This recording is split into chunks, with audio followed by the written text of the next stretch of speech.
Son las 8 horas con 24 minutos para conocer el impacto de lo que se viene en materia de economía. Damos la bienvenida al economista Rodrigo Mendieta, catedrático universitario, analista económico. Economista Mendieta, bienvenido. 1.400 millones de dólares se estima ingresarán a las arcas del Estado por efecto de las medidas que entrarán ya en vigencia a partir de abril en forma plena, pero persiste un agujero fiscal con un cálculo conservador de unos 6.000 millones de dólares. Otros dicen que mucho más. ¿Cómo ve usted la situación que se viene? Muy buenos días, Gustavo. Muchísimas gracias por la invitación. Pues sí, este momento, digamos así, tenemos un panorama más claro en lo que tiene que ver con los ingresos que va a tener el gobierno, ingresos extras por una serie de medidas. Y como usted bien anota, hay que recordar que el Ecuador el año 2024 arrancó con un hueco fiscal de alrededor de 10 mil millones de dólares. Tanto eso con los retrasos del año 2023, pero también sumándole, ¿no es cierto?, la falta o la descompensación entre ingresos y gastos que va a darse en el año 2024, y todo esto sumando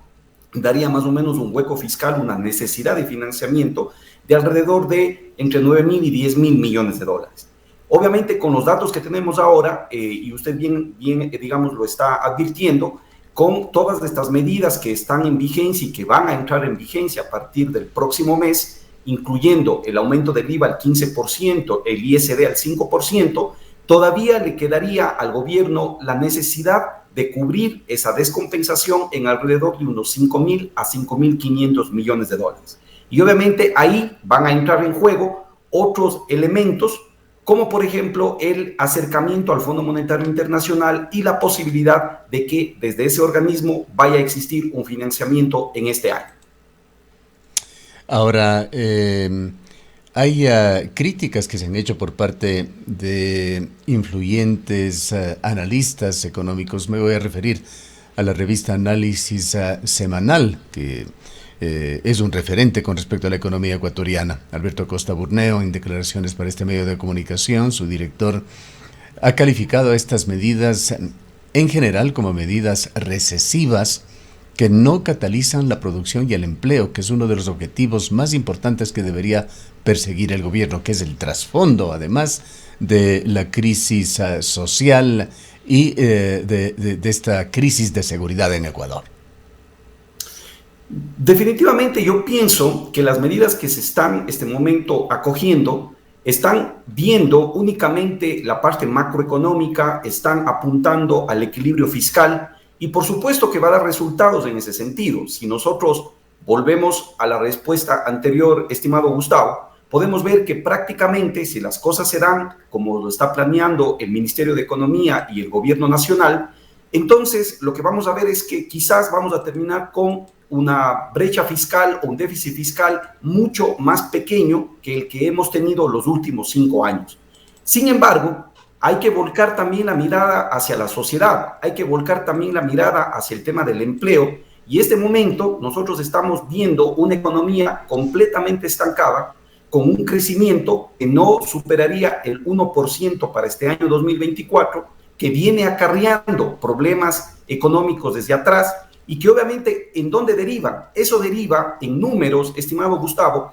que de los 8 millones de empleos o de empleados, de personas empleadas en el Ecuador, solamente 3 millones de ellos están alcanzando un empleo adecuado, mientras que 5 millones de personas están en el subempleo, en el empleo no adecuado o en otras categorías que no les permite tener un empleo, digamos así, completo. Estamos también viendo este momento que tenemos un número de 5 millones de pobres en el Ecuador, que están en este momento teniendo que vivir con menos de $90 al mes. Entonces, esa parte social, desde mi punto de vista, y con todo lo que se está dando y las políticas que se están yendo a implementar, pues obviamente yo creo que ahí existe una falta, digamos, de consideración para este problema económico, esta falta de reactivación que el Ecuador necesita. Otro de los aspectos que se señala sobre este proceso no solamente cíclico, repetitivo, calificado incluso como eterno de las reformas tributarias, reformas duras para los ciudadanos, para las empresas, para la banca en este caso, pero que no alcanzan. En efecto, y más que eso, es que, como usted bien anota, han habido recurrencia en estas reformas y lo que se ha ido haciendo son políticas que yo las he denominado como reactivas. Es decir, ante un problema económico, ante la falta de una, digamos así, una solución de fondo, lo que se ha venido entonces es haciendo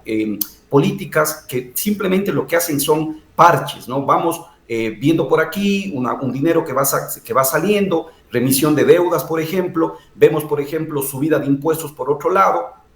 hemos estado en zozobra de si el IVA va a ser el 13, el 15%, etcétera. Es decir, son políticas que van reaccionando y que lo que van generando, ¿no es cierto?, es tres elementos fundamentales que afectan después al sector productivo. Nos va generando incertidumbre, nos va generando inestabilidad económica y que después va a derivar en una inestabilidad social y que también tiene que ver con una inestabilidad política y obviamente falta de reactivación económica en el sector productivo. Entonces, lo que podemos estar viendo es que este año, digamos, al menos estas políticas, en la medida de que vayan dando resultado, puedan venir a generar menos desequilibrio en el sector fiscal. Sin embargo, yo creo que todavía vamos a tener que esperar para el tema de reactivación económica, porque este año es un año también que hay que verlo complejo. Si es que uno añade otras variables, estimado Gustavo, como es, por ejemplo, un sector externo complicado, que todavía hay una recesión mundial, Estados Unidos tiene una tasa de crecimiento del 1,6% prevista para el año 2024, la zona euro de un 0,8%. Hay que recordar que a estos dos economías el Ecuador exporta casi el 50% de su exportación no petrolera, y en ese sentido, ¿no es cierto?, pues tenemos que ver también esas miradas. Luego, hacia lo interno, también tenemos nosotros un año político, un año que se nos viene con una consulta popular, luego elecciones generales, y todo esto añade más incertidumbre al sector productivo. ¿Cómo ve el otro tema que se discute y se debate y en el cual también hay división entre sus colegas, los economistas, llegar o no a un acuerdo con el Fondo Monetario Internacional? Tanto el gobierno como portavoces del fondo han señalado que esto está en camino. Usualmente se teme estas medidas en los países. La intervención prestamista suele estar asociada a profundas crisis económicas y a duras condiciones. Justamente son esas condiciones las que creo yo que dividen el debate. Porque claro, por un lado, podemos pensar que esas condiciones apuntan a que un país, cualquiera que éste sea, tenga que equilibrar sus cuentas fiscales, tenga que equilibrar los ingresos con los gastos y obviamente no sobrepasar, si se quiere, el gasto sobre el ingreso. Porque este gasto sobre el ingreso, digamos, si es que quitamos todo aquel gasto eficiente en temas de seguridad, en temas de salud, sobre todo en temas de educación, pues obviamente también puede ser un gasto que vaya al despilfarro, a aumentar la burocracia sobre los límites, digamos, pues necesarios para mantener esa eficiencia. Entonces, en ese sentido, las condiciones del Fondo Monetario siempre apuntan a tener este equilibrio. Y obviamente ahí es en donde viene, ¿no es cierto?, el debate, decía yo, porque si es que este equilibrio entre ingresos y gastos va a ir en contra de gastos que tienen que ver con el frente social, con importantes, digamos, pues políticas para poder reducir las inequidades, como en el caso del Ecuador está el tema de bono de desarrollo humano, está una serie de compensaciones de índole social, están, por ejemplo, la gratuidad en la educación pública. Entonces, obviamente que vamos a tener beneficios mucho, digamos, pues fuertes sobre la sociedad. Entonces, en la medida que ese equilibrio fiscal vaya en contra o en desmedro de la parte social, pues obviamente yo creo que vamos a tener una mirada negativa sobre las políticas del fondo. Sin embargo, si es que esa mirada de equilibrio fiscal va sobre lo ineficiente, sobre un gasto desmedido por fuera de ese límite de, digamos, de propender las equidades sociales, yo lo que consideraría es que eso lo tenemos que hacer cualquier país con fondo, sin fondo o con cualquier, digamos, pues organismo que nos financie. Ahora, a eso también hay que sumar como decíamos en un principio, Gustavo, que el Ecuador, por más políticas que se están haciendo, que enhorabuena desde el punto de vista macroeconómico van a generar ingresos al fisco, pero todavía le va a faltar más. Y entonces va a tener necesariamente que acudir al Fondo Monetario. Ya se ha escuchado, ya hay la posibilidad de unas políticas, o más bien de unos tipos de crédito que se estarían, digamos así, pues manejando para el caso del Ecuador, lo cual nos iremos enterando en los próximos meses. Sin embargo, este dinero va a ser necesario si es que el gobierno no quiere terminar con un déficit como el que ya hemos hablado, entre los 5.000 y 5.500 millones de dólares, Gustavo. Por otra parte, se agota ya el plazo que tenía la Asamblea para aprobar la reforma presupuestaria 2024. Se lo tratará, se ha convocado ya la sesión para el martes de la próxima semana. Esto será 24 horas antes de que termine, se extingue este plazo. El monto del presupuesto bordea los 3.500 millones de dólares. Uno de los puntos de tantas aristas que tiene, que se ha destacado, es un incremento del gasto en lugar de una reducción del gasto público en 1.000 millones, como se insinuó y de alguna manera se ofreció por parte de los portavoces del gobierno. El incremento del gasto se deduce llega a unos 4.000 millones de dólares. En todo caso, más allá de esta cifra, ¿cuáles son sus observaciones sobre este presupuesto? Bueno, es un presupuesto de 35.000 millones de dólares, digamos, alrededor de ello, y que, como usted también anota, Gustavo, no se está viendo un esfuerzo por el gobierno, de parte del gobierno, para que este gasto al menos se vaya, diríamos así, en cierta medida, reduciendo, repito, en ese espacio de ineficiencia, en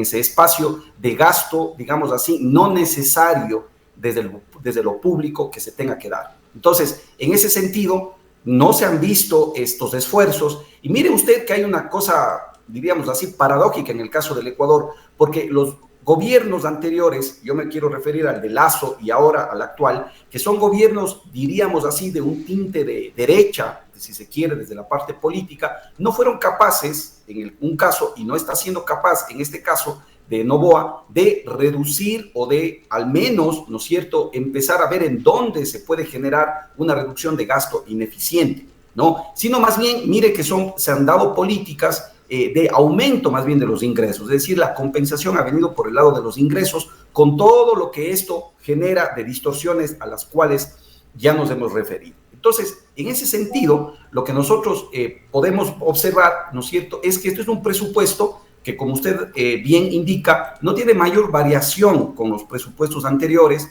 además que el espacio de un gobierno tan corto como el que va a tener en este periodo Noboa, pues obviamente no le da para cambios mayores, y eso es lo que se está viendo. Ahora, obviamente que ahí hay detalles que también han sido puestos sobre la mesa de ciertas reducciones, por ejemplo, para el tema universitario público en el Ecuador,